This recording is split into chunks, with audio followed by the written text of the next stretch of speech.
உன்னுடைய கட்டுமனையாகிய வீட்டு எல்லைக்குள்ள போய் பார்த்தேன். அந்த எல்லையில கன்னிமார் அம்மன் அப்படிங்கிற தெய்வங்கள் அந்த எல்லையில இருக்கு. அதே போல வீட்டுக்கு உள்ள வேலெடுத்து விளையாடுகின்ற முருகப்பெருமானுடைய கருணை அந்த வீட்டுக்குள்ள ஆனந்தமா இருக்கு. இப்ப 3 ஆண்டு காலங்கள் உன்னுடைய மாங்கல்யத்துக்கு ஆபத்து வரக்கூடிய அளவுக்கு செயல்பாடுகள் நடந்துருச்சு. அது நிலம் வீடு சம்பந்தமான போட்டி பொறாமையில் நடந்த சம்பவங்கள், அதுல ஏற்பட்டதுதான் இந்த உடலுடைய கோளாறு விளைவுகள் எல்லாம்.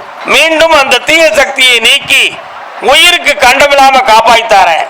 ஒரு விஷயத்துக்கு நீதிமன்றத்தை அணுக வேண்டிய நிலைமை இருக்கிறது. அதுல உங்கள் பக்கம் வெற்றியை உருவாக்கி தந்துருதேன். ஒரு பிள்ளைய பத்திய மனக்கோட்டம் உள்ளத்துல இருக்கு, அதை தெளிவு பண்ணி உங்களுக்கு செம்மையாக்கி தந்துருதேன். வேற என்ன வேணும்? பூவெடுத்து கொடுத்தேன். வெற்றிகரமாக இருப்பாள், ஆனந்தமடைவாய். மதியம் என்ன பார்த்துட்டு அன்னதானம்லாம் சாப்பிட்டுட்டு ஊருக்கு போங்க. நல்லாரு.